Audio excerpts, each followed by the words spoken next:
The scissors made no sound. That's what haunted me most. When I woke that Thursday morning, 2 days before my wedding, the first thing I felt was the unfamiliar lightness around my shoulders. Then I saw it. Auburn waves scattered across my pillow like fallen leaves, strands of what had taken me 7 years to grow now lifeless against white cotton. My hand flew to my head and met nothing but jagged edges where my waist-length hair used to be. I stumbled to the mirror. The person staring back was unrecognizable. Uneven chunks framed my face, some pieces barely reaching my chin, others shorter still. It looked like someone had taken garden shears to a sculpture. My throat closed. This wasn't a haircut.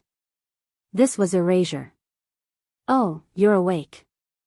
My mother's voice drifted from the hallway, casual as morning coffee.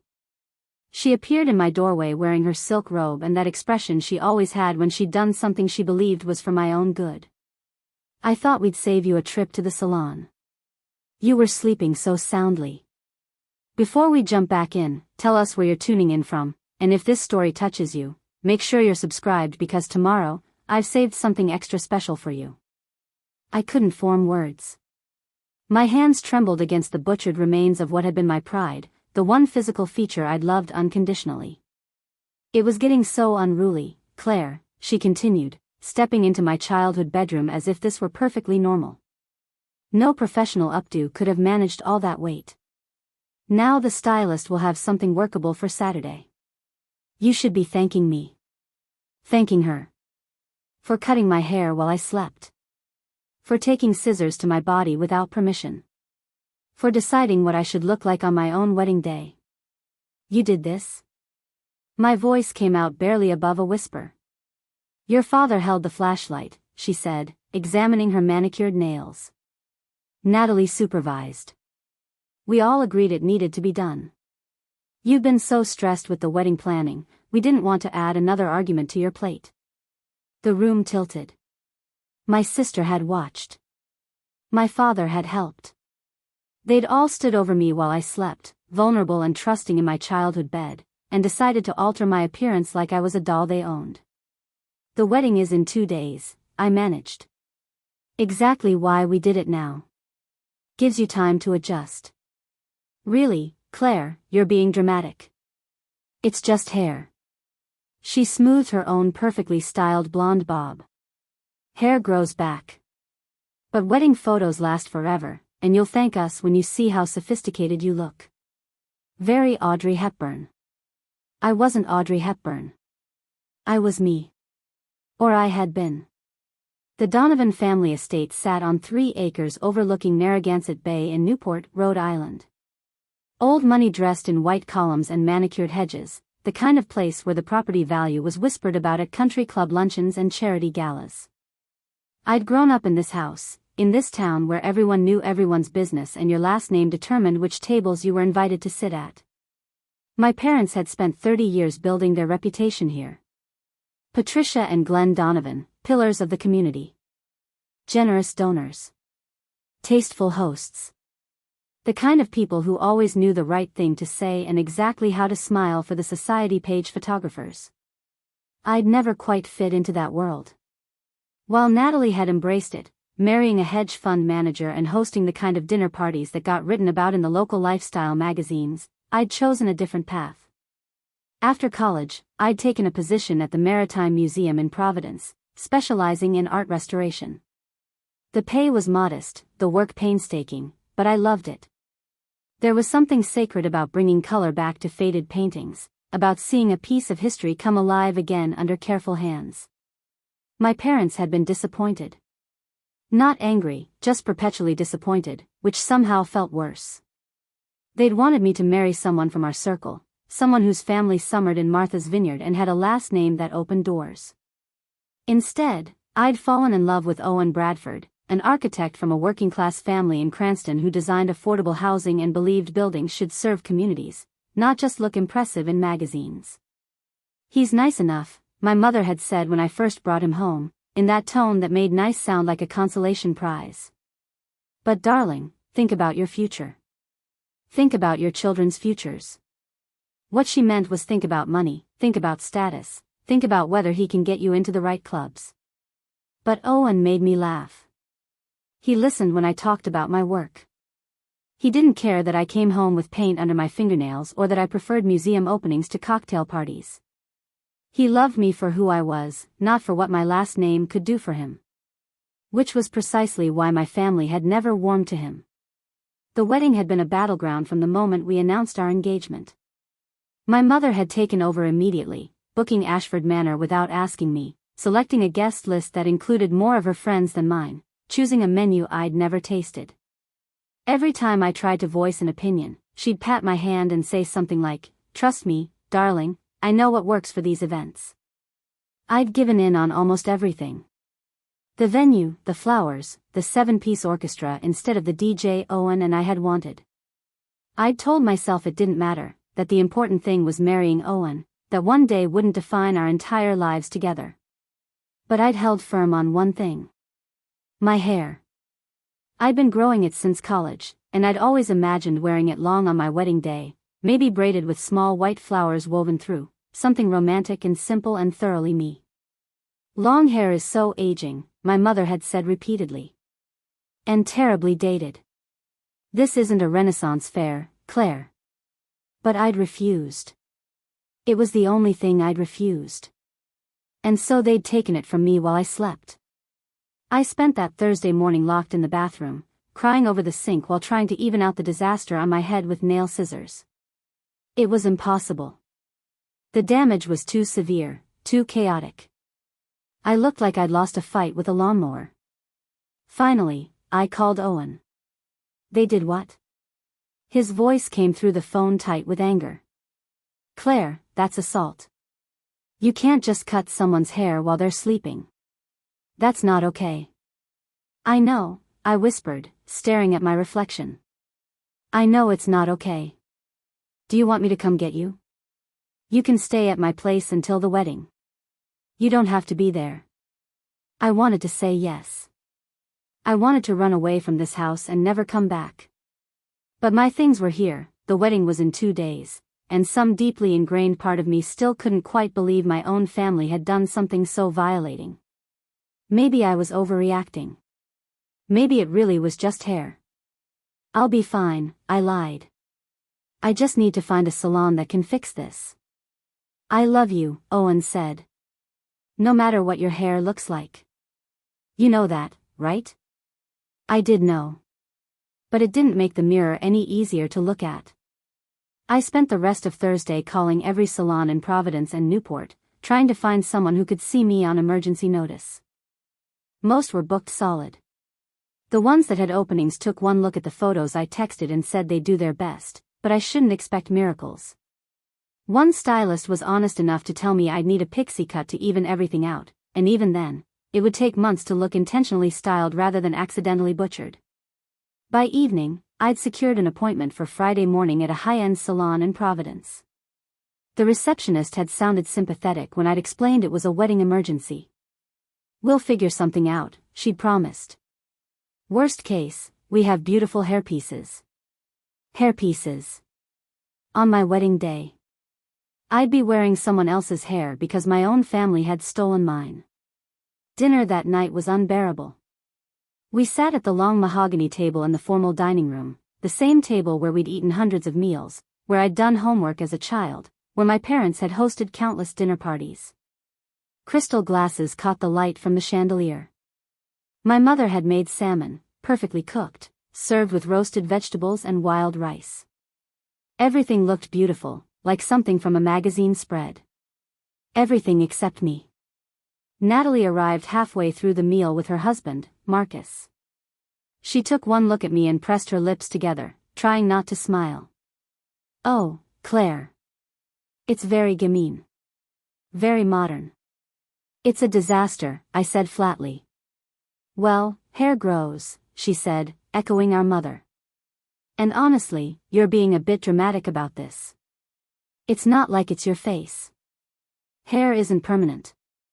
Neither is trust, I said quietly.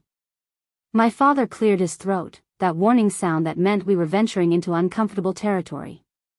Glenn Donovan didn't like conflict at his dinner table. Let's not turn this into something it isn't. Your mother was trying to help. By cutting my hair while I was unconscious? By taking care of a problem you were too stubborn to address yourself, my mother said, her voice taking on that edge it got when she felt criticized. You've always been difficult about these things, Claire. Always so attached to your little quirks and preferences. Sometimes people who love you have to make hard decisions for your own good. I set down my fork. The salmon tasted like sand. Cutting someone's hair without their permission isn't love. It's control. Don't be theatrical, Natalie said, reaching for her wine. Mom's right. You would have spent the next 2 days agonizing over whether to cut it, and then you'd have been miserable either way. At least now it's done. I wasn't going to cut it. I never wanted to cut it. Exactly the problem, my mother said. You're so busy clinging to this bohemian image of yourself that you can't see how inappropriate it would have looked. This is Ashford Manor, Claire, not some beach ceremony. There are standards.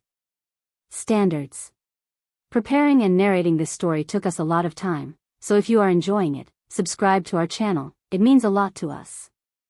Now back to the story. There were always standards in this house. Standards for how you dressed, how you spoke, who you associated with, what kind of life you built. I'd spent 27 years trying to meet those standards, and I'd never quite managed it. The irony was that Natalie, who'd done everything right, who'd married the right man and joined the right clubs and said the right things, still looked at me with something like resentment in her eyes. As if my very existence was a critique of her choices. I have a salon appointment tomorrow, I said, keeping my voice level. I'll get it fixed as much as possible. Good, my father said, as if the matter were settled. And let's not mention this to anyone outside the family.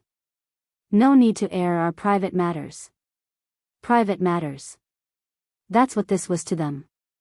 Not a violation, not an assault, just a private family matter best kept behind closed doors where the neighbors couldn't see. That night, I lay in my childhood bed staring at the ceiling, unable to sleep. Auburn strands still clung to my pillow no matter how many times I'd changed the sheets. Every time I closed my eyes, I imagined them standing over me, scissors in hand, deciding what I should look like. My mother holding the hair. My father pointing the flashlight. Natalie watching with that satisfied expression she got when she wasn't the one disappointing everyone for once. I thought about calling off the wedding. Not because I didn't want to marry Owen, but because I couldn't imagine walking down an aisle lined with my mother's friends, standing in front of 300 guests who'd been invited primarily to impress business associates, wearing hair that wasn't mine and a dress I hadn't chosen, in a venue I'd never wanted. What was I even doing? Whose wedding was this? But then I thought about Owen waiting at the end of that aisle. Owen, who'd never once tried to change me, who'd supported every decision I'd made even when it confused him, who'd learned about art restoration techniques just because he wanted to understand what I loved. Owen, who'd be there no matter what I looked like, no matter what my family had done. I could get through one day. One ceremony. And then we'd leave on our honeymoon to Ireland, and when we came back, we'd start our life in the little house we'd bought in Providence, far enough from Newport that my mother couldn't just drop by unannounced. We'd build something new, something ours. I just had to survive this weekend. Around midnight, I heard a knock on my bedroom door. Soft, tentative. For a moment, I thought it might be my mother, coming to apologize, to admit what she'd done was wrong. Instead, Natalie's voice came through the wood. Claire? Are you awake? I didn't answer. I heard her try the doorknob, finding it locked, then her footsteps retreating down the hall. Good. I didn't want her apologies either, didn't want to hear how I was overreacting or being sensitive or failing to see the bigger picture. I was tired of being told my feelings were wrong by people who'd never bothered to consider them in the first place. Friday morning arrived with fog rolling in from the bay. I woke early, before anyone else in the house was up, and took a long shower, watching the last loose strands of my hair swirl down the drain. In the mirror, I barely recognized myself. My face looked exposed, vulnerable, like a painting someone had stripped of its frame. I tried to tell myself it was just hair, that it would grow back, that worse things happen to people every day. But this felt like more than hair. It felt like the final confirmation that in my own family, I had no voice, no autonomy, no right to say no. I dressed carefully, choosing a simple black sweater and jeans, then headed downstairs. My mother was already in the kitchen, making coffee, still in her robe. She looked up when I entered and smiled, the same warm smile she gave to guests at her dinner parties. "Good morning, darling. Sleep well?" I poured myself coffee, not trusting myself to speak. "Your appointment is at 10, correct? Do you need someone to drive you?" "I can drive myself." "Well, call me after and let me know what they say. I'm sure they'll work wonders. These professionals know what they're doing." She paused, then added, "You know, Claire, I really did do this for you. I know you're upset now, but you'll see. In the photos, you'll look elegant and sophisticated. You'll thank me." I set down my coffee cup carefully, fighting the urge to scream. "Mom, can I ask you something?" "Of course. If someone cut your hair while you were sleeping, how would you feel?" Her smile faltered slightly. "That's different." "How?" "Because I'm not being unreasonable about my appearance. You were refusing to see sense, and someone had to intervene before you embarrassed yourself. By having long hair. By clinging to something that didn't suit you, yes. Claire, you have to understand that sometimes we don't see ourselves clearly. Sometimes we need people who love us to help us make better choices." I picked up my purse and my car keys. "I'm going to the salon now. It's only 8. Your appointment isn't until 10. I need to leave this house." I walked out before she could respond, before I could say something I couldn't take back, before the rage building in my chest finally found its way to my voice.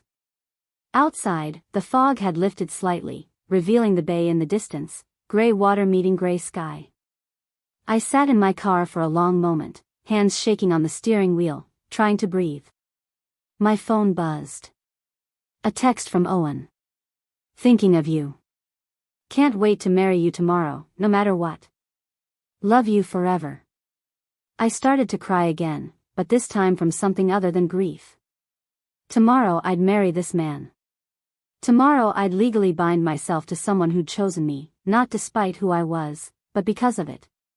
Tomorrow I'd stand in front of everyone who'd ever doubted us and say yes to a life my parents didn't understand and couldn't control. I just had to get through today. I drove into Providence slowly, taking the long route along the coast, watching the ocean change colors as the sun burned through the morning clouds. The salon was in a historic building downtown, the kind of place that looked expensive from the outside, with gold lettering on the window and orchids in the display. I was an hour early, but I couldn't stand the thought of going back home, so I parked and walked around the neighborhood, trying to clear my head. That's when I saw the envelope. It was tucked under my windshield wiper, crisp ivory paper with my name written across the front in elegant script. Claire Donovan. I looked around, but the street was empty except for a few morning joggers. No one seemed to be watching. I pulled the envelope free and turned it over. The seal on the back was deep burgundy wax, pressed with an ornate letter B. My hands trembled slightly as I opened it. Inside was a single card, the kind of heavy cardstock that spoke of old money and older traditions. The message was brief. "Miss Donovan, your presence is requested at the Beaumont Gallery, 47 Wickenden Street, today at 9:30 a.m. This concerns your grandmother, Margaret, and a matter of inheritance long overdue. Please come alone. Madame Colette Beaumont." I read it 3 times, my mind racing. My grandmother Margaret had died when I was 8. I remembered her vaguely, a quiet woman with paint-stained fingers who'd always smelled like turpentine and lavender. She'd lived in a small apartment in Boston and had worked, I'd been told, as a cleaning woman for wealthy families. My parents rarely spoke of her. She'd been my father's mother, and from what I understood, there'd been some kind of falling out before she died. I'd never known the details. But now someone claiming to know about an inheritance was summoning me to a gallery on the morning before my wedding. It should have felt suspicious, even dangerous. Instead, it felt like an answer to a question I hadn't known I was asking. I checked my phone. It was 9:15. The address was less than 10 minutes away. My salon appointment wasn't until 10. I had time. Against every reasonable instinct, I got back in my car and drove to Wickenden Street. The Beaumont Gallery stood tucked between a bookstore and a vintage clothing shop, easy to miss if you weren't looking for it. The building itself was Federal-style brick, probably dating back to the 1820s, with tall windows that gleamed in the morning light. A discreet brass plaque beside the door bore only the name and a small engraving of what looked like a rose. I stood on the sidewalk for a moment, studying the place. Through the windows, I could see artwork on the walls, though the interior was dim enough that I couldn't make out details. The door was painted a deep forest green, and when I pushed it open, a small bell chimed softly overhead. The space inside took my breath away. It wasn't a commercial gallery, nothing like the bright, sterile spaces that line Thames Street back in Newport. This felt like walking into someone's private collection, intimate and carefully curated. Paintings covered every wall, most of them portraits from different eras, interspersed with landscapes and still lives that showed the kind of technical mastery you rarely saw outside museums. The lighting was perfect, each piece illuminated to show its best qualities without overwhelming the viewer. The air smelled faintly of linseed oil and old wood, familiar scents that made something in my chest loosen slightly. A woman emerged from a doorway at the back of the gallery. She had to be in her 80s, but she moved with the kind of grace that suggested she'd once been a dancer. Her silver hair was swept up in a classic chignon, and she wore a navy dress with pearl earrings, simple but clearly expensive. Her eyes, when they met mine, were a startling shade of blue, sharp and assessing. "Miss Donovan," she said, her accent carrying the faintest trace of French beneath polished American vowels. "Thank you for coming. I am Colette Beaumont." "I almost didn't," I admitted. "This is either very strange or very elaborate." A smile touched her lips.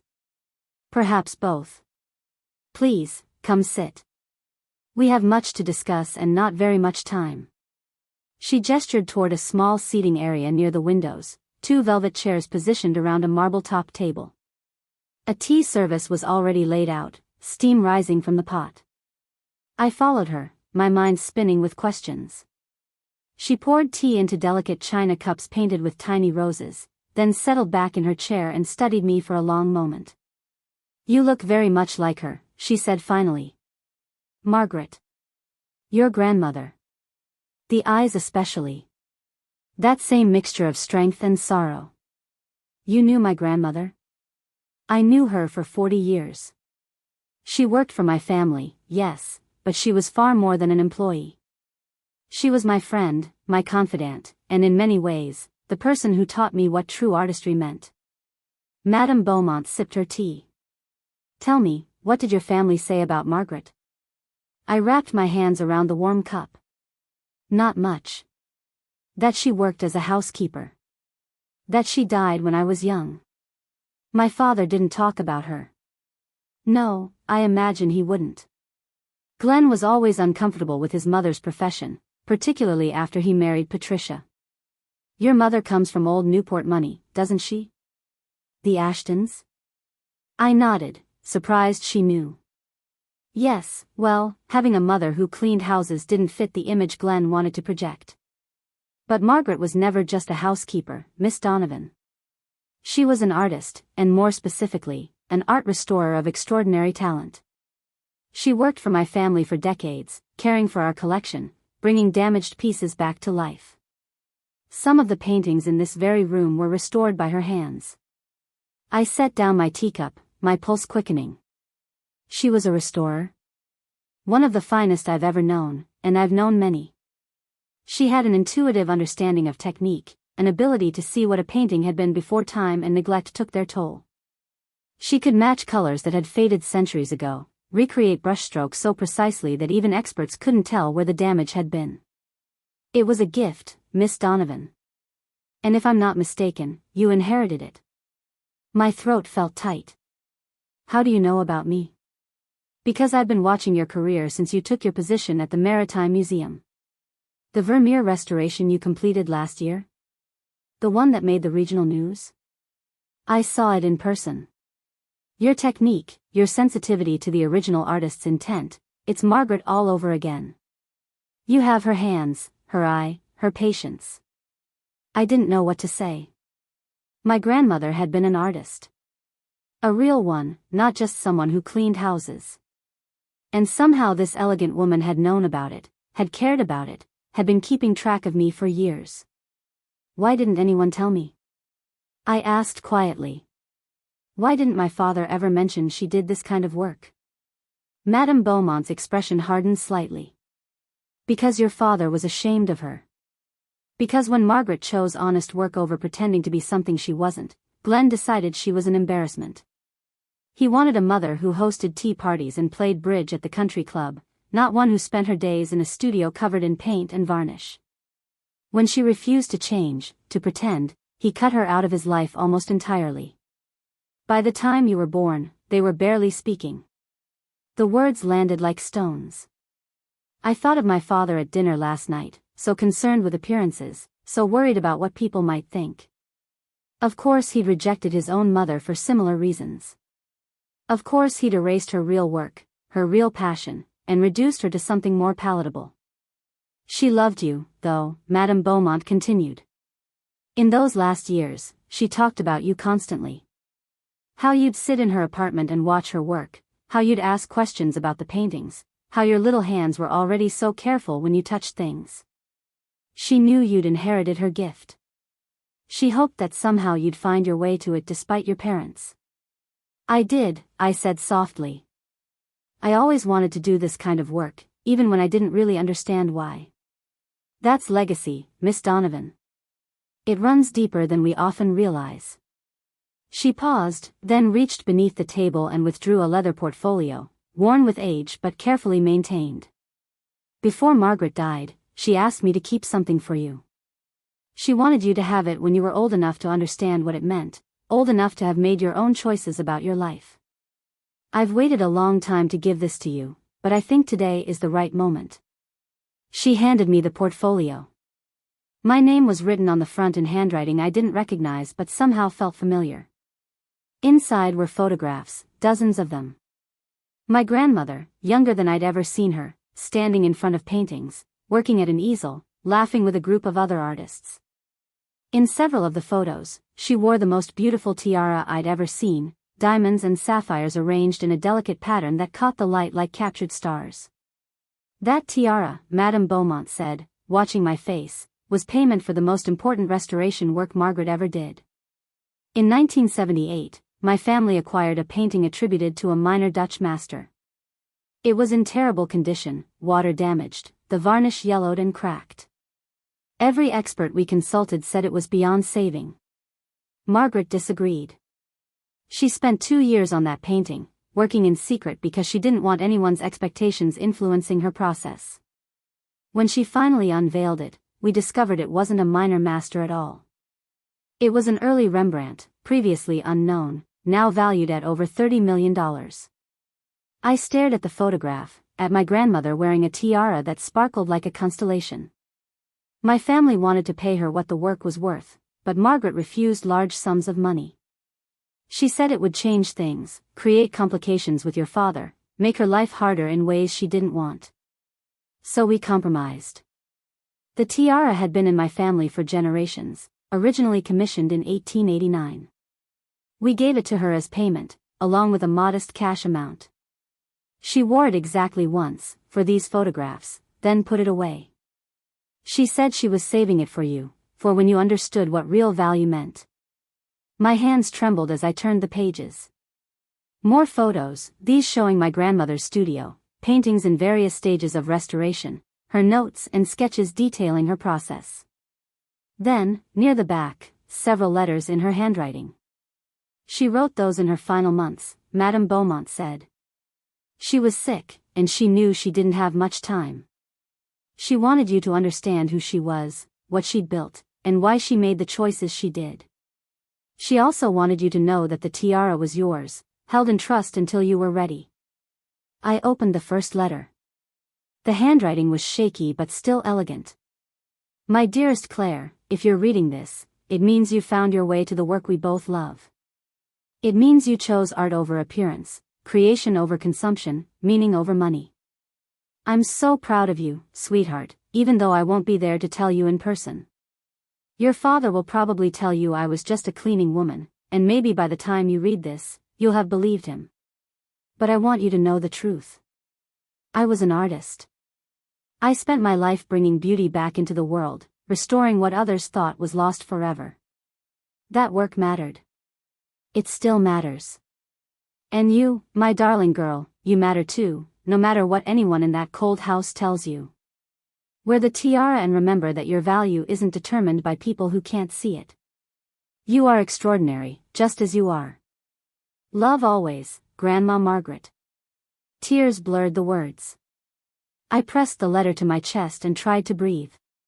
This woman I barely remembered had seen me, had known me, had believed in me enough to leave me something precious.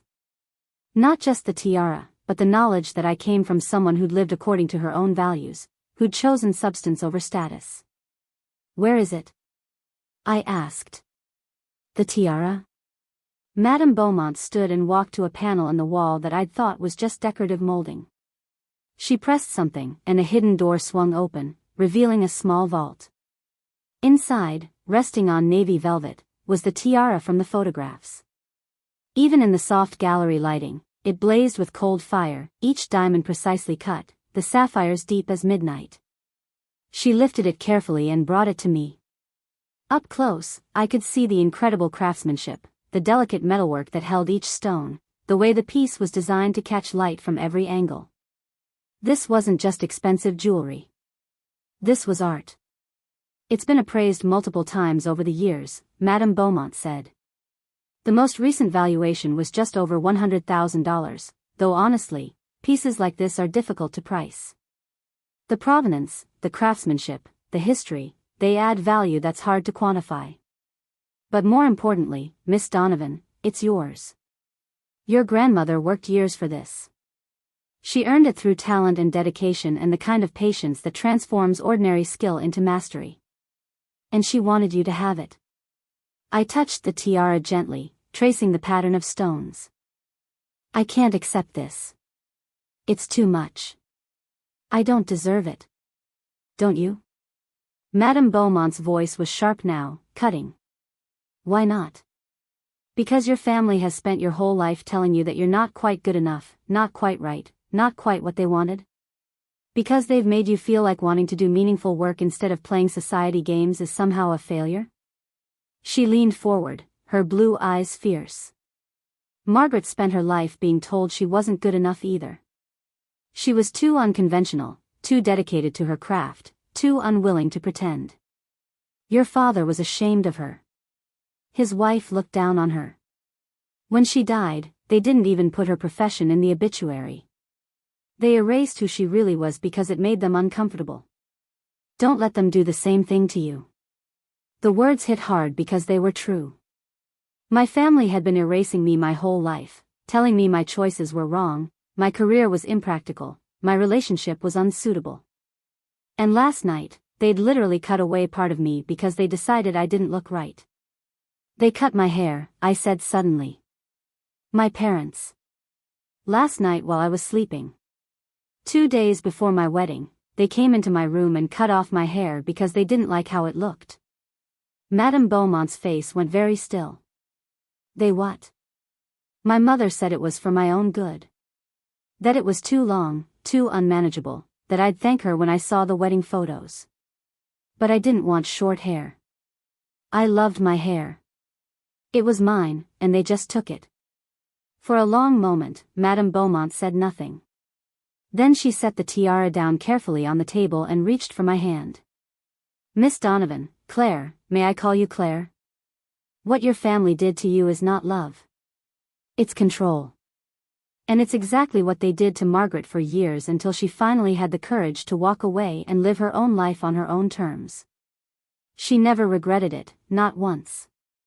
She told me she'd rather be happy in a small apartment doing work she loved than miserable in a mansion surrounded by people who couldn't see her real value.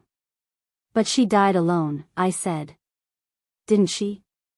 She died, and barely anyone came to her funeral. She died surrounded by beauty she'd helped preserve and students she'd taught and friends who loved her for who she actually was. Quality, Claire, not quantity. Margaret understood that. I think you do too, or you wouldn't have chosen Owen, wouldn't have chosen your work at the museum, wouldn't have kept trying to be yourself despite everything your family does to convince you that you're wrong. I looked down at the tiara, glittering on the table between us. What am I supposed to do with this? Whatever you want. Wear it at your wedding tomorrow. Sell it and use the money for something meaningful. Put it in a safe and save it for your own daughter someday. It's yours, Claire.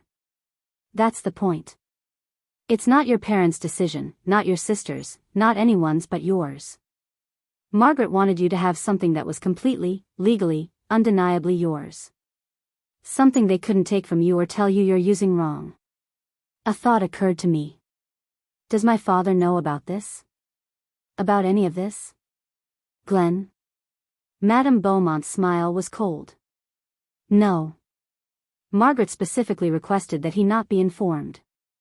She knew he'd try to claim it somehow, either for himself or to control what you did with it. The trust was set up privately, through attorneys he's never met. As far as your father knows, his mother died with nothing but a few personal effects and a small savings account. He has no idea she earned this, no idea she was anything more than what he told people she was. He's going to be furious. I imagine so. The question is, does that matter to you anymore? I thought about last night, about the scissors moving silently through my hair while I slept, about my father holding the flashlight, my mother deciding I needed fixing, Natalie watching it all happen. I thought about years of being told I was too sensitive, too impractical, too different. Of having my opinions dismissed and my choices questioned and my happiness treated as less important than appearances. No, I said slowly. I don't think it does matter anymore. Madame Beaumont nodded approvingly. Good. Then let me tell you the rest. The tiara isn't the only thing Margaret left you.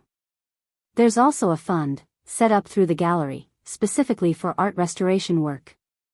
It's not enormous, about $50,000, but it's enough to support independent projects, to give young restorers the kind of freedom Margaret wished she'd had earlier in her career. She wanted you to manage it, to decide which projects deserve funding, which artists need support. It would be your decision entirely, your responsibility, your legacy. My mind reeled.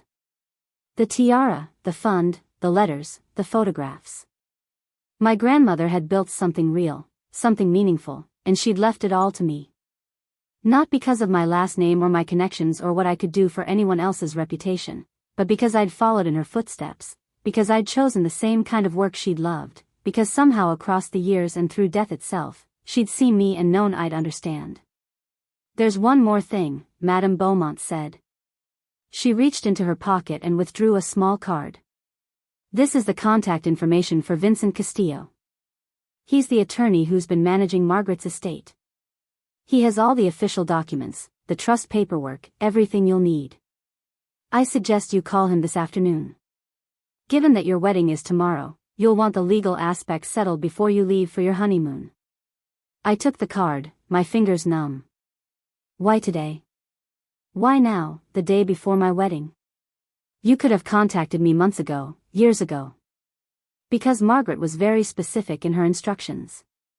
She wanted you to have this when you needed it most, when you were at a crossroads, when you had to choose between the life your family wanted for you and the life you wanted for yourself. I've been watching, waiting for the right moment. When I heard about your wedding, I knew. And then yesterday, a friend who works at the salon where you have your appointment this morning called me. She'd heard what happened to your hair, heard your mother on the phone bragging about it to someone, about how she'd finally gotten you to be reasonable. I knew then that the time was now. You have spies at my salon? For the first time, Madame Beaumont laughed. Not spies. Friends. People who care about young women being treated poorly by families who should protect them. Sienna has been cutting my hair for 20 years. When she heard your story, she was horrified. She called me immediately. Sienna Reeves? The same. She's a good person, Claire. She'll take excellent care of you this morning. And if you decide to wear the tiara tomorrow, she'll know exactly how to style what's left of your hair to make it work. She's done it before for other women in difficult situations. I sat back in the chair, overwhelmed.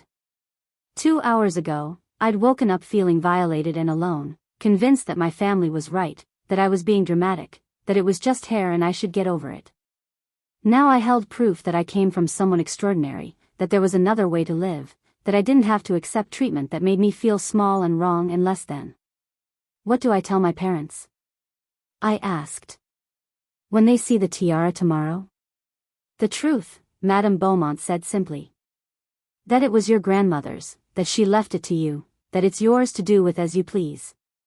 They'll ask questions, demand explanations, probably try to make you feel guilty for accepting it. Don't engage. Just smile and say it was a gift from someone who loved you. Let them wonder.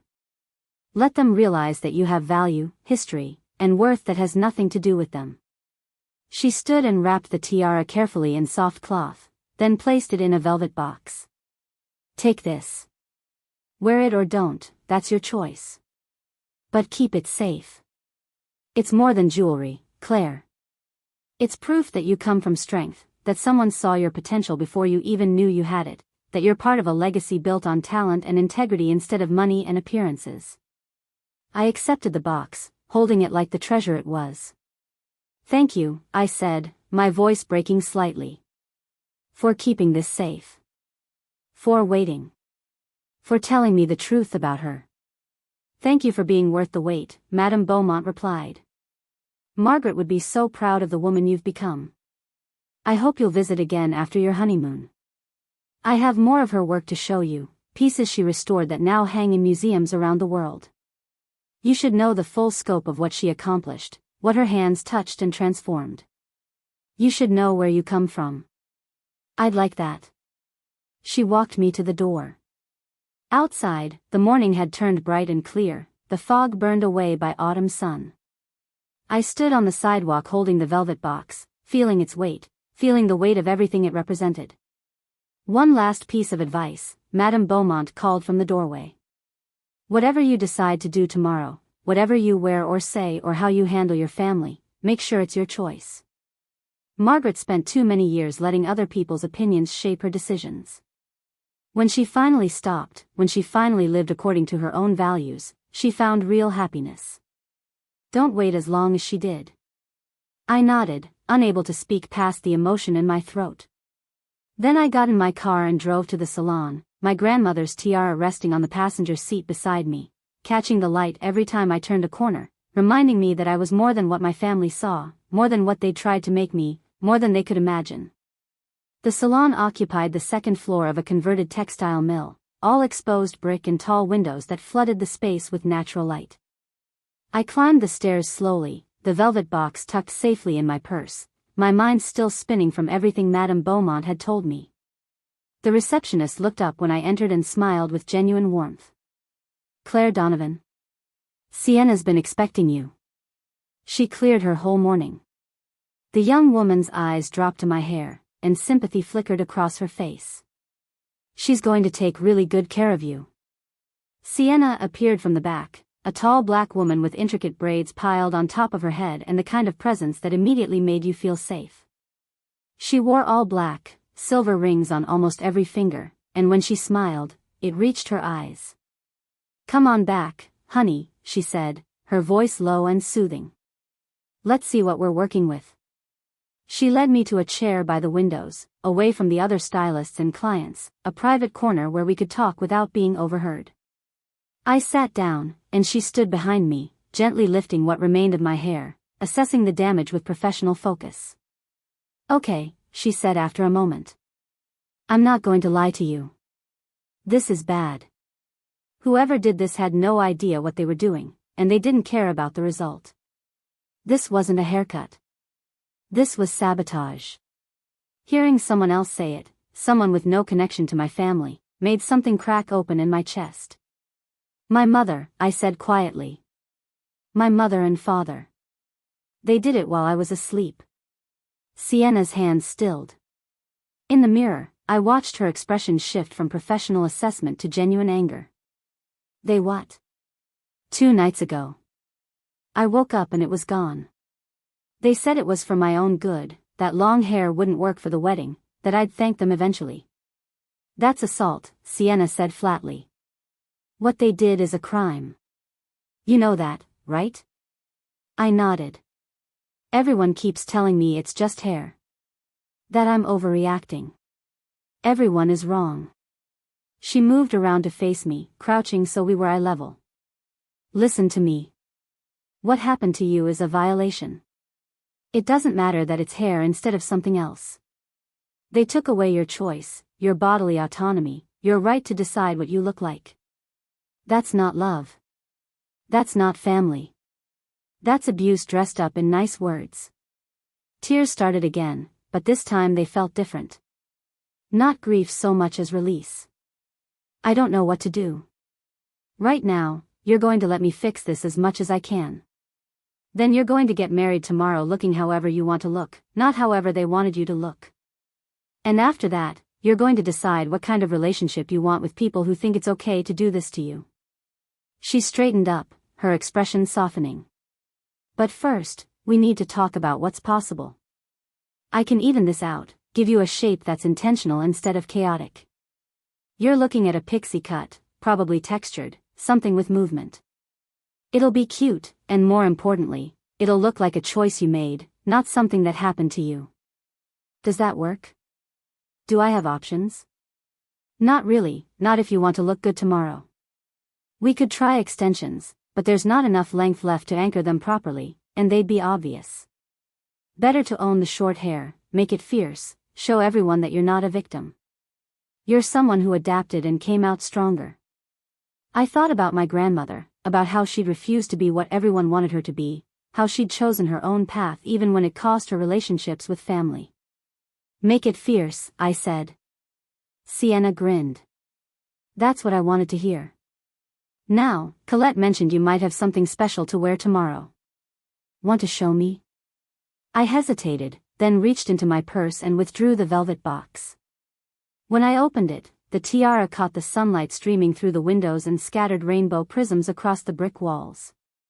Sienna sucked in a breath. Oh, honey. That's not just special. That's a statement. It was my grandmother's. I just found out about it this morning. She left it to me. Sienna lifted the tiara carefully, examining it from different angles. This is museum quality. The craftsmanship is insane. And you're planning to wear it tomorrow? I think so. Maybe. I don't know if that's too much. Too much for who? For your family who cut your hair while you slept? For guests who are coming to judge the silverware and count the place settings? Or too much for you, for the woman who's brave enough to marry someone her parents don't approve of while wearing something that represents everything they tried to make her forget? Sienna set the tiara down gently.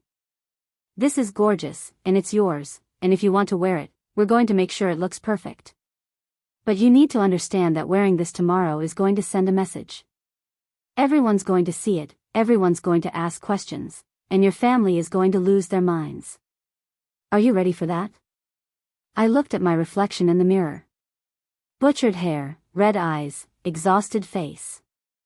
I looked defeated. I looked like someone who'd spent her whole life apologizing for existing. And suddenly, fiercely, I didn't want to look like that anymore. Yes, I said. I'm ready. Then let's get to work.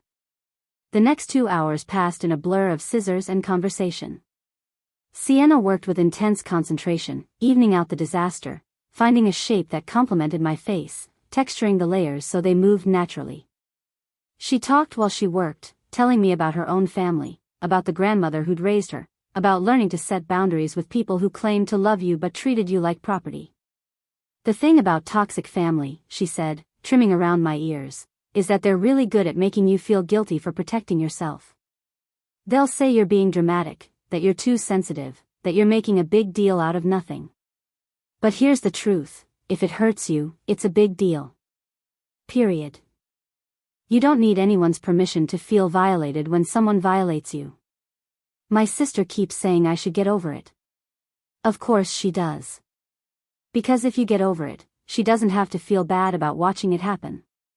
She doesn't have to examine her own choices, her own complicity. It's easier for her if you just swallow your feelings and pretend everything's fine. Sienna paused, meeting my eyes in the mirror. But you're not going to do that, are you? No, I said, and meant it. I'm not. When she finally spun me around to face the mirror, I barely recognized myself. The pixie cut was edgy and sophisticated, longer on top with pieces that swept across my forehead, shorter on the sides in a way that emphasized my eyes and cheekbones. It looked intentional, confident, nothing like the destruction I'd woken up to. This, Sienna said, running her fingers through it to show me how it moved, is going to look incredible with that tiara. The short hair will actually make the tiara stand out more, make it the focal point. You're going to look like royalty, Claire. Like someone who knows her worth. I touched my hair gently, still adjusting to the lightness, the exposure. It's so different. Different isn't bad. Different is you taking control of a situation someone else forced on you and making it yours. That takes strength. She picked up the tiara and carefully positioned it on my head, adjusting it until it sat perfectly. Look. The woman in the mirror was a stranger, but a stranger I wanted to know. The tiara glittered against dark hair, regal and beautiful, transforming the pixie cut from trendy to timeless. I looked older somehow, more substantial, like someone who'd walked through fire and come out tempered instead of broken. Wow, I whispered. Yeah, Sienna agreed. Wow. Tomorrow, I want you to do your makeup simple. Let the tiara and your bone structure do the work. Maybe a bold lip if you're feeling brave, but keep everything else understated. The dress, what's that like? Simple. Ivory silk, fitted bodice, flowing skirt. My mother chose it, but I actually like it. It's elegant without being fussy. Perfect. The tiara will be enough drama. You don't need anything else competing for attention. She removed the tiara carefully and placed it back in its box. Now, listen. Tomorrow's going to be hard. Your family is going to have opinions about this hair, about the tiara, about everything. They're going to try to make you feel bad for not looking the way they wanted. You need to prepare yourself for that. I know. Do you, though? Because it's one thing to feel strong in a salon with someone supporting you, and another thing entirely to stand up to your parents in front of 300 guests. They're going to pull you aside, whisper that you're embarrassing them, try to guilt you into taking off the tiara or hiding in the back. You need to decide right now that you're not going to let them do that. I thought about the letters from my grandmother, about her choosing her work over her son's approval, about dying with fewer people at her funeral but dying as herself, authentic and uncompromising. I won't let them, I said. This is my wedding. Mine and Owen's. They don't get to take that too. Sienna smiled and squeezed my shoulder. Good. And if you need backup tomorrow, you call me. I'll come to that venue and stand with you. I mean it. Nobody should have to face down abusers alone, family or not. I left the salon feeling lighter despite everything, the velvet box in my purse like a talisman. My phone had been buzzing constantly while Sienna worked, messages from my mother asking about the salon, from Natalie wanting to know if I'd come to my senses, from my father saying we needed to talk. I ignored them all and drove instead to the address on the card Madame Beaumont had given me. Vincent Castillo's office was in a brownstone near Brown University, the kind of place that suggested quiet competence rather than flashy success. His assistant showed me into a wood-paneled office lined with law books and family photos. Vincent himself was in his 60s, with silver hair and kind eyes behind wire-rimmed glasses. Miss Donovan, he said, standing to shake my hand. Colette said you'd be coming. Please, sit. Can I get you anything? Water, coffee? I'm fine, thank you. He settled behind his desk and pulled out a thick folder.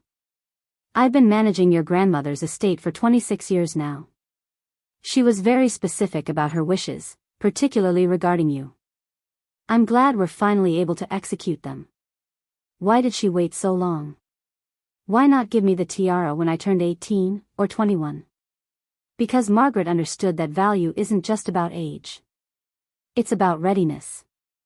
She wanted you to have this when you'd proven to yourself that you were capable of making your own choices, of building a life based on your values rather than others' expectations. Colette has been monitoring your progress, with your grandmother's instructions as a guide. When you took the position at the Maritime Museum despite your family's objections, that was the first indicator. When you got engaged to Owen Bradford, a man they disapproved of but you loved, that was the second. And when you maintained your integrity despite constant pressure to compromise it, that confirmed you were ready. He opened the folder and withdrew several documents. The tiara is yours, free and clear. It's been appraised most recently at $112,000, though as Colette likely mentioned, the historical significance and craftsmanship make it difficult to value precisely. You can wear it, sell it, keep it in a vault, whatever you choose. It's legally registered in your name as of this morning. What about my father? Does he have any claim to it? None whatsoever. Margaret's will was very explicit. Glenn Donovan forfeited any inheritance when he ceased meaningful contact with his mother in 1995. She gave him chances to reconcile, opportunities to acknowledge her work and her value. He refused them all. In her final years, he visited exactly once, and that was to tell her that her presence at your sister's wedding would be unwelcome because she embarrassed the family. After that, she wrote him out of her will entirely. The words stung even though they weren't about me. My father had rejected his own mother because she didn't fit his image, had told her she was an embarrassment, had denied me the chance to really know her. All because she cleaned houses and restored art instead of playing the society game.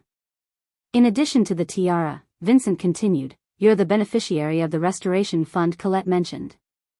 $50,000, currently invested in a conservative portfolio generating modest returns.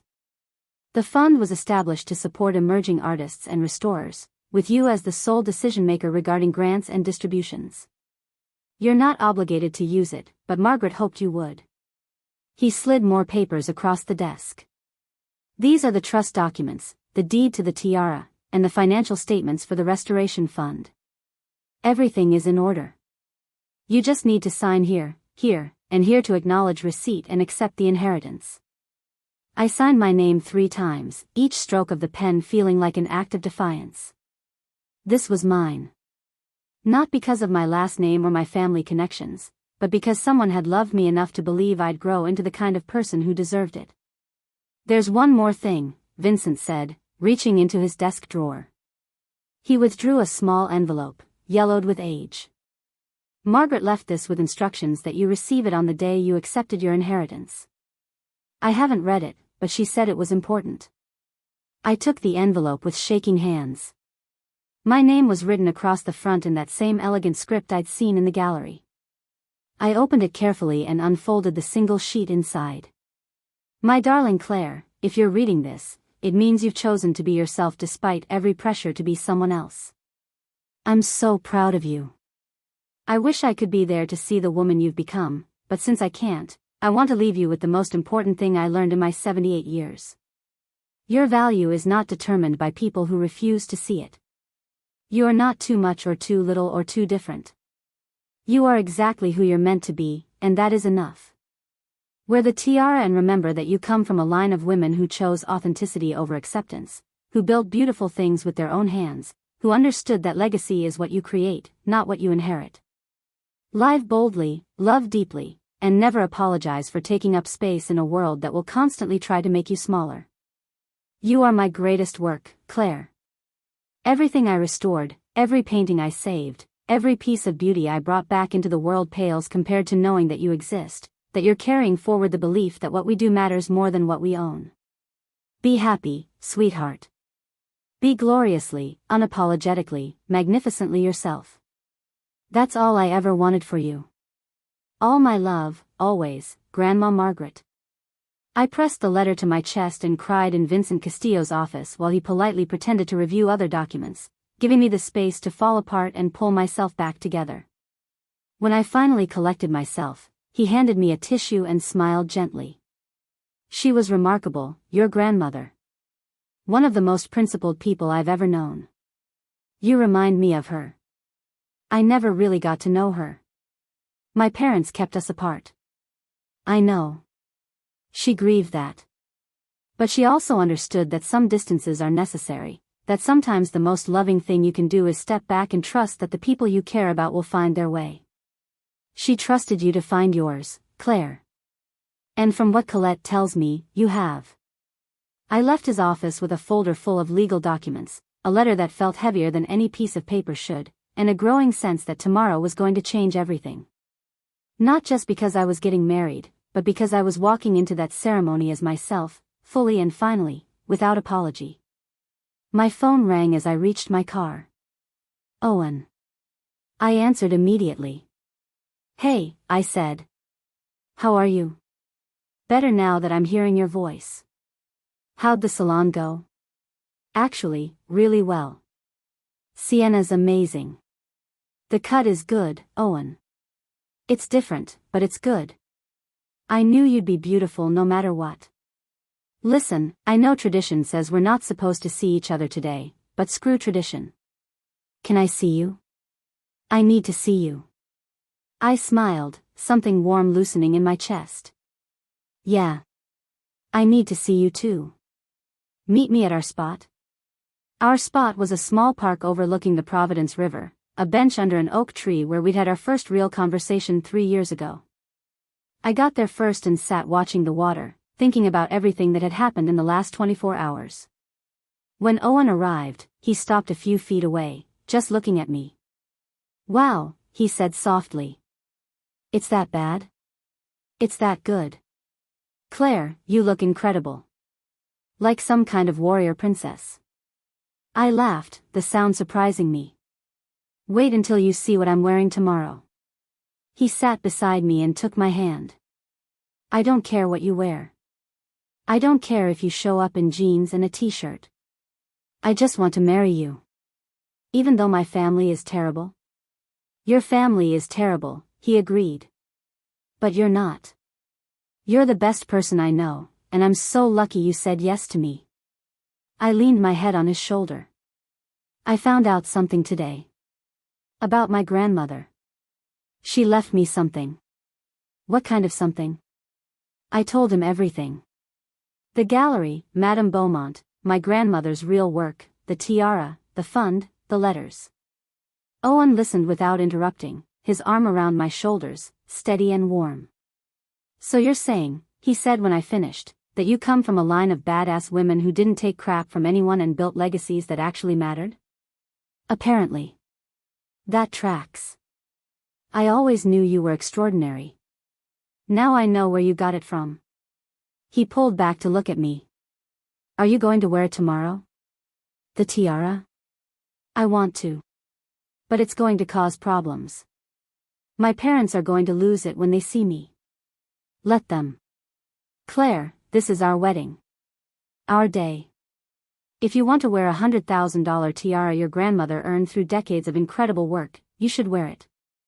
If your family can't handle that, they can leave. They're paying for the wedding. So we'll pay them back. We'll elope right now if you want. We'll get married at City Hall and spend the money on a house down payment instead. I don't care about Ashford Manor or the orchestra or impressing 300 people I've never met. I care about you. I kissed him then, there on our bench with the river flowing past and the October sun warm on our faces. I love you, I said against his lips. Thank you for seeing me. Always, he promised. I'll always see you. We sat together until the sun started to set, making plans for after the wedding, for the life we'd build in our little house far enough from my family that they couldn't just show up unannounced. Owen talked about the community center he wanted to design, and I told him about the restoration fund, about maybe starting a scholarship for young artists who couldn't afford traditional training. We dreamed out loud about a future built on purpose instead of appearances, on meaning instead of money. When we finally stood to leave, Owen held both my hands and looked at me seriously. Tomorrow's going to be hard. Your family is going to do everything they can to make you feel small. But I need you to remember something. You're not small. You're not wrong. You're not too much or too different or any of the things they've tried to make you believe. You're exactly right, exactly enough, exactly who you're supposed to be. And tomorrow, I get to stand in front of everyone we know and promise to spend my life reminding you of that. I can't wait. I drove back to Newport as darkness fell, the velvet box on the passenger seat catching streetlight and glowing like a promise. When I pulled into the driveway of the estate, I sat in the car for a long moment, gathering my courage. Then I picked up the box, squared my shoulders, and walked inside to face my family one more time before everything changed. The house was lit up when I arrived, every window glowing like the estate was hosting one of my mother's charity events. I could see figures moving inside through the sheer curtains, shadows of my family going about their evening routines, completely unaware that I was carrying something that would shatter their carefully constructed narrative about who we were. I walked through the front door to find them gathered in the living room, my mother arranging flowers in a crystal vase while my father read the Wall Street Journal and Natalie scrolled through her phone. A normal evening scene, domestic and peaceful, as if nothing at all had happened, as if violating someone's body while they slept was just another Thursday. My mother looked up first, and her face did something complicated when she saw my hair. The cut was professional now, styled and intentional, nothing like the disaster she'd created. For a moment, I saw something flicker across her expression that might have been regret. Then it hardened back into approval. "Oh, that's much better," she said, setting down her scissors. "See? I told you the salon would know what to do. Very chic, Claire. Very modern. You're going to look beautiful tomorrow." My father glanced up from his paper, nodded briefly, and went back to reading. Natalie looked at me for a long moment, then said, "It actually suits you." Mature. None of them apologized. None of them acknowledged what they'd done or asked if I was okay. They'd simply moved past it, rewritten the narrative so that the salon had fixed me rather than cleaned up their damage, so that this was all part of the plan rather than a violation they'd committed. I stood in the doorway holding my purse, the velvet box inside it feeling like it was burning through the leather. I could show them right now, pull out the tiara and watch their faces change, force them to confront the fact that the mother they'd erased and dismissed had been worth more than their entire social circle combined. But something held me back. Not fear exactly, but strategy. Tomorrow would be more powerful, more public. Tomorrow would mean something. "I'm tired," I said instead. "I'm going to bed early. Big day tomorrow." "Of course, darling," my mother said, returning to her flowers. "Get your rest. And Claire? I'm glad you're being reasonable about all this. I knew you'd see sense eventually." I climbed the stairs without responding, each step requiring conscious effort. In my childhood bedroom, I locked the door and leaned against it, breathing hard. The room looked exactly the same as it had 2 nights ago when they'd come in with scissors. The same bed where I'd slept, vulnerable and trusting. The same windows overlooking the bay. Nothing had changed except me. I set the velvet box on the dresser and opened it, looking at the tiara in the lamplight.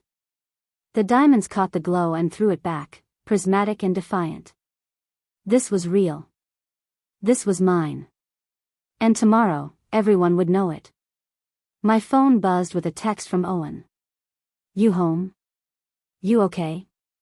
I typed back, "Home. Not okay exactly, but holding it together."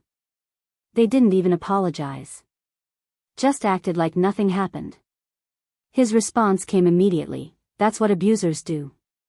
Rewrite history so they're never the villain. You don't have to stay there tonight. My offer stands. Come stay with me." I wanted to. I wanted to pack my bag and leave and never come back to this house where my autonomy meant nothing, where my feelings were always wrong, where love came with conditions and requirements and endless criticism. But my wedding dress was here, my shoes, all the things I'd need tomorrow morning. And more than that, leaving felt like admitting defeat, like letting them win. "I'm staying," I wrote back. "Just one more night. Then I'm done." "Proud of you," he replied. "Love you. Sleep with your door locked." I did sleep with my door locked, and I slept with the velvet box under my pillow, one hand resting on it like a promise. My dreams were fragmented, strange scenes of my grandmother painting in a sunlit studio while my mother stood in the doorway with scissors, of wearing the tiara while walking through empty museums, of Owen waiting at an altar that kept getting farther away no matter how fast I walked. I woke before dawn to the sound of rain against the windows. My wedding day had arrived gray and wet, the kind of October storm that made everything look washed out and melancholy. Perfect, I thought. Absolutely perfect. Downstairs, the house was already buzzing with activity. The catering staff had arrived to load their vans, and my mother was in full command mode, directing traffic and checking lists with the intensity of a military operation. She barely glanced at me when I appeared in the kitchen doorway. Good, you're up. Hair and makeup arrive at 9. The photographer wants family photos at 10:30, and we need to leave for Ashford by noon. Did you steam your dress? It's ready. Good. Eat something light, nothing that will make you bloated. And please, Claire, try to smile today. You've been so serious about everything. She finally looked at me, really looked, and her expression softened slightly. This is supposed to be the happiest day of your life. Try to act like it. The happiest day of my life. I'd always imagined my wedding as joyful, celebratory, surrounded by people who loved me. Instead, I felt like I was preparing for battle, armoring myself to face an audience that included more of my parents' business associates than my own friends, in a venue chosen to impress rather than to delight, wearing a smile that was expected rather than genuine. But then I thought about the tiara waiting upstairs, about the moment when I'd walk into that ceremony wearing proof that I came from something real and valuable, and a strange calm settled over me. Let them have their perfect photos and their impressive venue. I had something they'd never understand. The morning passed in a blur of activity. The hair and makeup team arrived, professional and efficient, exclaiming over my pixie cut and immediately understanding how to style it. They kept trying to add elaborate accessories, decorative combs and pins and flowers, but I refused everything. I knew what I'd be wearing, and it didn't need competition. Natalie arrived around 10, already dressed in her maid of honor gown, a dusty rose color that my mother had chosen. She watched the makeup artist work on my face and said, "You're actually glowing. Maybe short hair does suit you." "Maybe it does," I said neutrally. "Mom's in a mood," Natalie continued, sitting on the edge of the bed. "The florist delivered the wrong roses, and she's convinced it's going to ruin the aesthetic. As if anyone will notice. She'll find something to be upset about," I said. "She always does." Natalie was quiet for a moment, then said, "Look, about the other night. The hair thing. I know you're mad, but you have to understand Mom was just trying to help. She really thought it would look better short. Then she should have suggested I go to a salon, not cut it herself while I was unconscious." Okay, yes, the execution was questionable. But her heart was in the right place. I looked at my sister in the mirror, at this woman who'd watched our parents violate me and done nothing to stop it, who was now sitting here trying to convince me it had been an act of love. "Natalie, when you were getting married, did Mom sneak into your room and change something about your appearance without asking?" "No, but that's different." "How?" "Because I made good choices. I didn't need intervention." There it was, the truth that had always been there beneath the surface.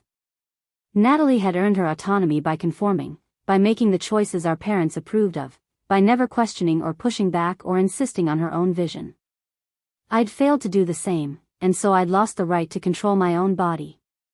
"I see," I said quietly. "Don't be dramatic, Claire. I'm just saying that sometimes people who love us have to make hard calls." "Get out," I said, my voice level. "What?" "Get out of my room. Now. I don't want you here while I'm getting ready. You're being ridiculous. And you're being complicit in abuse. Get out, Natalie, or I'll have security remove you from the wedding entirely." Her face went red. "You can't do that. I'm the maid of honor. I can do whatever I want. It's my wedding. Out." She left in a huff, slamming the door behind her. The makeup artist and hairstylist exchanged glances but said nothing, continuing their work in professional silence. When they finished, I looked in the mirror and barely recognized the sophisticated woman staring back. Subtle makeup that enhanced rather than transformed, hair styled in soft waves that emphasized the cut's precision, skin that seemed to glow from within. "You're stunning," the makeup artist said. "Truly. This is going to be one beautiful bride." After they left, I stood alone in my room for a long moment, looking at the wedding dress hanging on the back of the door. It was beautiful, I had to admit. Simple ivory silk with a fitted bodice and a skirt that moved like water, elegant and timeless. My mother had actually chosen well, probably because the dress reflected her taste rather than mine, classic and expensive and impossible to criticize. I put it on slowly, fastening each hidden hook, smoothing the silk over my hips. The dress fit perfectly, altered to my exact measurements, falling in clean lines that would photograph beautifully. I looked like every bride in every magazine my mother had ever shown me, polished and perfect and completely unremarkable. Then I opened the velvet box. The tiara gleamed against navy fabric, waiting. I lifted it carefully and positioned it on my head, adjusting it until it sat perfectly, the way Sienna had shown me. The effect was immediate and dramatic. The simple dress and understated makeup became a frame for the extraordinary piece, every diamond catching the gray morning light and transforming it into something brilliant. I didn't look like every other bride anymore. I looked like myself, finally, wearing proof of where I came from and who I'd chosen to be. A knock on the door made me turn. "Claire." My mother's voice, tight with stress. "The photographer's ready for family photos. We need you downstairs." I took a deep breath, checked my reflection one more time, and opened the door. My mother stood in the hallway wearing a champagne-colored gown and her best pearls, her hair swept up in an elaborate style that had probably taken hours. She opened her mouth to say something, then stopped, her eyes going wide as she took in the tiara. "What," she said slowly, "is that?" "My something borrowed," I lied smoothly. "From a friend." "That's not borrowed, Claire. That's a museum piece." "Where did you get that?" "Does it matter?" "It's beautiful, and it goes with the dress." She stepped closer, her practiced eye assessing the tiara with the instinct of someone who'd spent decades evaluating other people's jewelry at charity galas. I watched her expression change as she realized this wasn't costume jewelry or a rental. This was real, valuable, the kind of piece that belonged in a vault. "This must be worth a fortune," she said. "Claire, you can't wear this. What if something happens to it? What if you lose it or damage it? Do you have any idea how much insurance this would require?" "It's mine," I said simply. "And I'm wearing it." "Yours?" "What do you mean yours?" "I mean it belongs to me. Legally, completely, mine." My father appeared at the top of the stairs, alerted by my mother's tone. He took one look at me and froze. "Where did that come from?" "It was my grandmother's," I said, watching his face carefully. "Margaret's. She left it to me." The color drained from his face. "That's impossible. My mother died with nothing.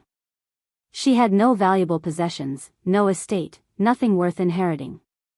"That's what you assumed," I corrected. "Because you never bothered to learn what she actually did for a living, what she was really worth." "But she was an art restorer, Dad. A brilliant one. And this tiara was payment for work she did in 1978, restoring a Rembrandt that's now valued at over $30 million. She earned this through talent and dedication, and she left it to me because she knew I'd understand what it represented." My mother's hand went to her throat. "A Rembrandt? Glenn, did you know about this?" "Of course I didn't know," he snapped. "She was a cleaning woman. She lived in a tiny apartment in Boston. She couldn't possibly have owned something like that." "She could," I said, "and she did. Because while you were busy being ashamed of her, she was building a legacy that actually mattered. She worked with the Beaumont family for 40 years, restoring their entire collection, pieces that now hang in museums around the world. She was respected and valued by people who understood art and craftsmanship. Just not by you." "This is ridiculous," my father said, his voice rising. Where are you getting this information? Who's been filling your head with these stories? Madame Colette Beaumont. The estate attorney. Your mother's letters. All the people you never bothered to ask about because you were too busy pretending she didn't exist. Natalie had appeared on the stairs now, drawn by the raised voices. She stared at the tiara, then at me, then at our parents. Is this true? Grandma Margaret was some kind of important art person? She was, I said. She was talented and respected and did work that mattered.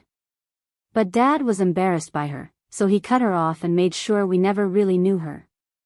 And now she's gone, and all we have left is what she chose to leave behind for people who actually appreciated her. My father's face had gone from pale to red. You have no right to judge me. You don't know what it was like, having a mother who refused to fit in, who embarrassed me in front of everyone who mattered, who couldn't understand that appearances are important. Appearances aren't important, I said. Character is. Integrity is. Doing work you believe in is. All the things Grandma Margaret had and you don't. How dare you, my mother breathed. How dare you speak to your father that way in this house? This house that was built on money from his family, from his father's business, on the same kind of work Grandma Margaret did but you all pretend didn't exist? I shook my head. I'm done pretending. I'm done acting like you're right and I'm wrong, like your values matter more than mine, like I should be grateful for your love when it only comes with conditions and criticism. If you wear that tiara today, my father said, his voice dangerous and quiet, you'll be making a statement. Everyone will ask questions.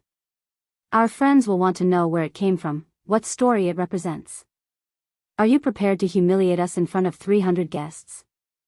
I'm prepared to honor the woman who saw value in me when her own son refused to see value in her, I replied.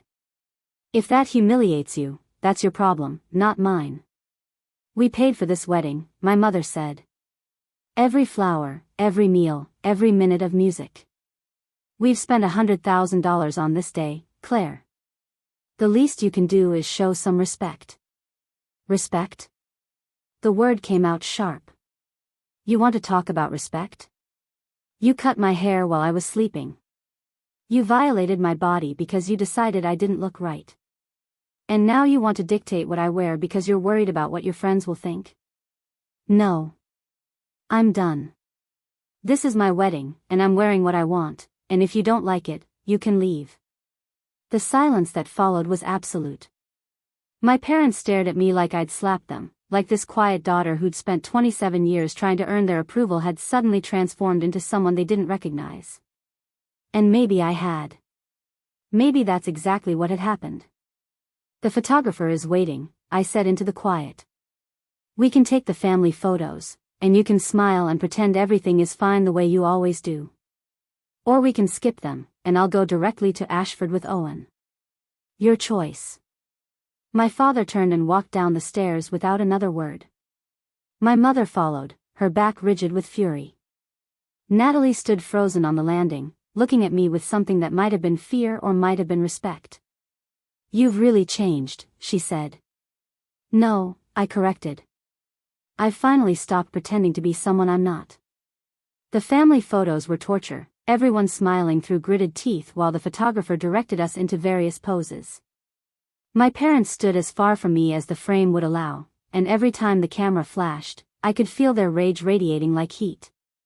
The tiara caught the light in every shot, impossible to ignore, a constant reminder that I was wearing something that represented everything they'd tried to erase.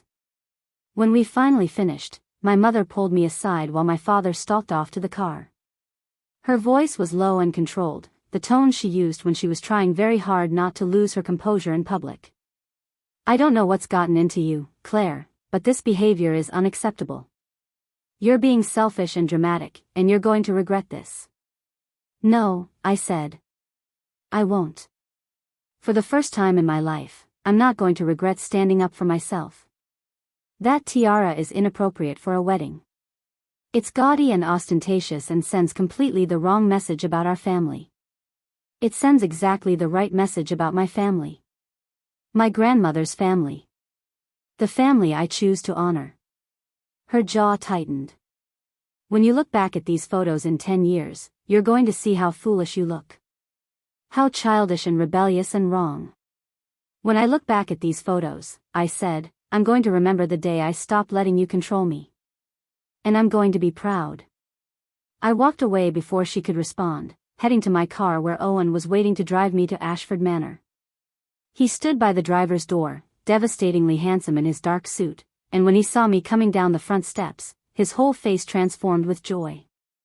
Claire, he breathed. You're the most beautiful thing I've ever seen. I kissed him there in the driveway while my parents watched from their car, while the neighbors probably peeked through their curtains, while the whole carefully constructed facade of the perfect Donovan family cracked wide open. And I didn't care. I didn't care about anything except the fact that in less than 2 hours, I'd be married to this man who loved me exactly as I was, and nothing my family said or did could change that. Ready? Owen asked, opening the car door for me. Ready, I said, and meant it completely. We drove through the rain toward Ashford Manor, toward the ceremony where I'd walk down an aisle wearing my grandmother's triumph on my head, and I felt lighter than I had in years. The hardest part was over. I'd face my family and refuse to back down. Whatever happened next, I'd survive it. Because I came from women who survived. Women who built beautiful things with their own hands and refused to apologize for their worth. And today, I was going to honor that legacy in front of everyone who'd ever doubted me. Ashford Manor rose through the rain like something from another century, all gray stone and climbing ivy, manicured gardens stretching down to a pond that reflected the stormy sky. The parking lot was already filling with expensive cars, guests arriving in their finest, umbrellas blooming like dark flowers against the wet pavement. Owen parked near the back entrance, away from the arriving crowd. He turned to me, rain drumming on the roof, and took my hands. Last chance to run away with me. We could be in Vermont by dinner. I smiled, touching the tiara lightly. No running. I want this. I want everyone to see. Inside, the venue coordinator whisked me away to the bridal suite while Owen headed to meet his groomsmen.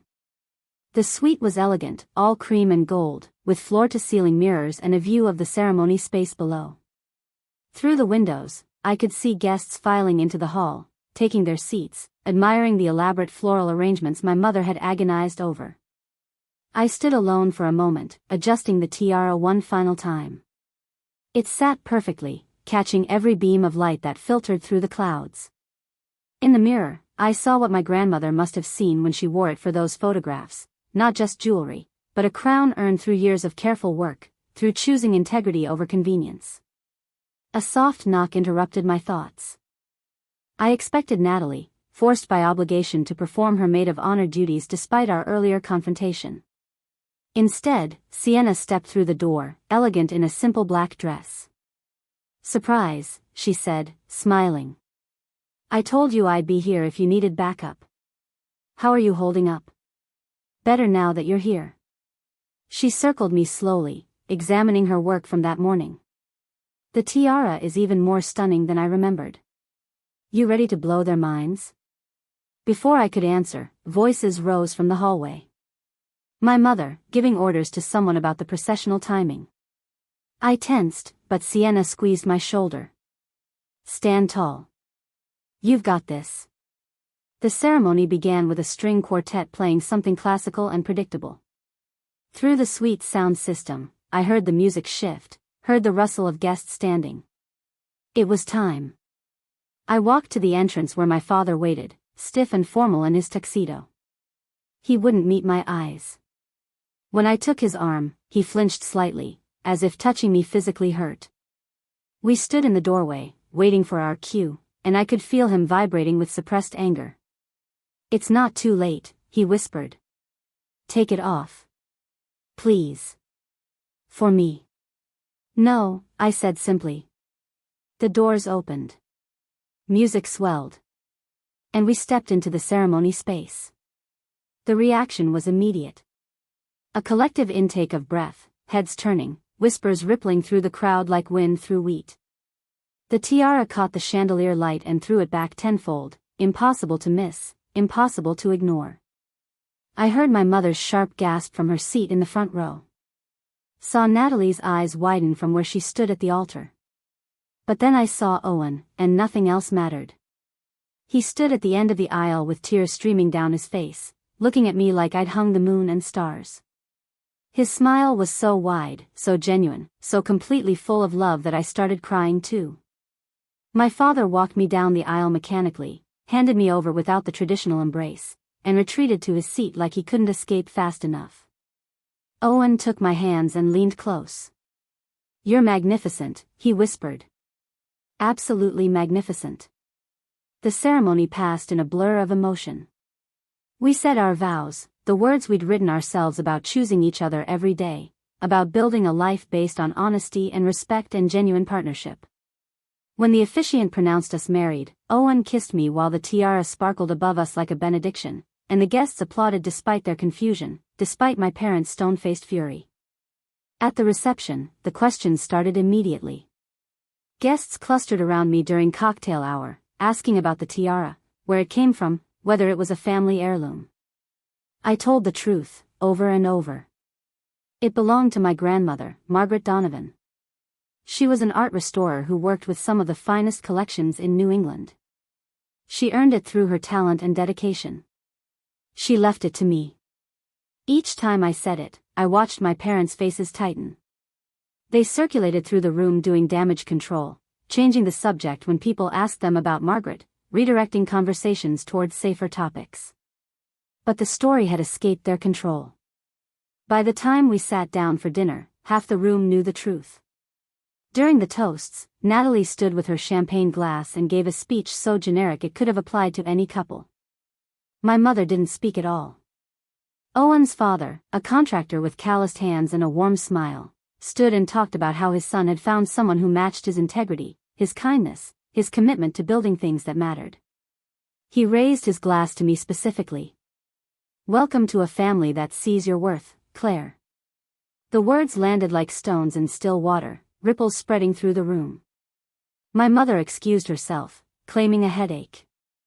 Later, during the dancing, Madame Beaumont appeared at my side. I hadn't seen her arrive, but there she was, elegant in midnight blue, her eyes twinkling.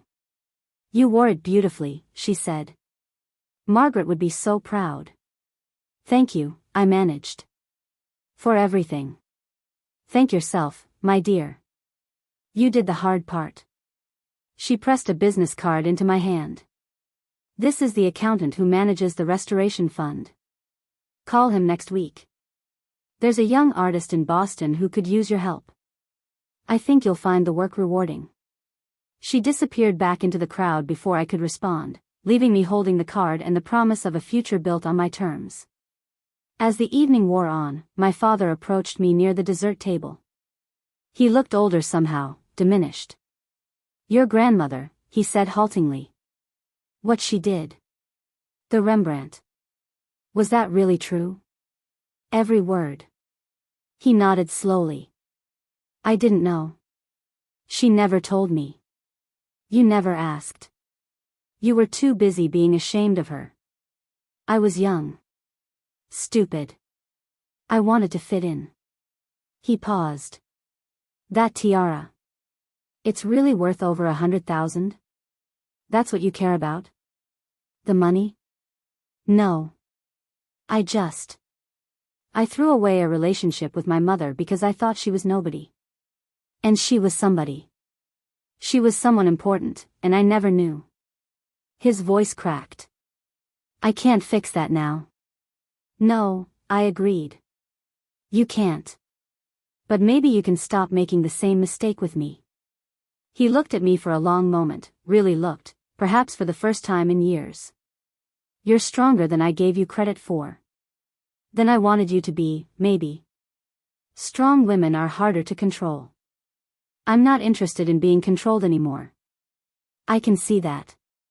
He reached out, then dropped his hand. "Congratulations, Claire. I hope you'll be happy." It wasn't an apology. It wasn't acknowledgement of what he'd done, what they'd all done. But it was something, a crack in the facade, light getting through. I nodded, and he walked away. Owen found me watching the dance floor, guests twirling beneath chandeliers while rain continued outside. "Ready to go?" he asked. "We have a flight to catch." We said our goodbyes, thanked the guests who genuinely celebrated with us, and stepped out into the October night. The rain had stopped, leaving everything clean and new.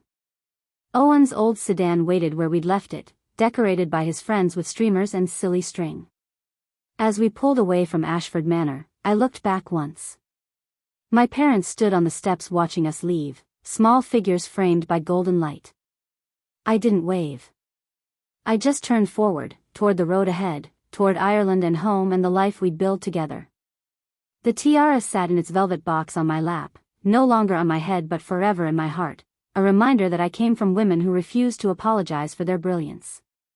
Women who built beautiful things and stood by their worth. Women who knew that legacy wasn't about money or status, but about what you created with your own hands and how you treated people when no one was watching. I was my grandmother's granddaughter. And that was enough. Up next, you've got 2 more standout stories right on your screen. If this one hit the mark, you won't want to pass these up. Just click and check them out.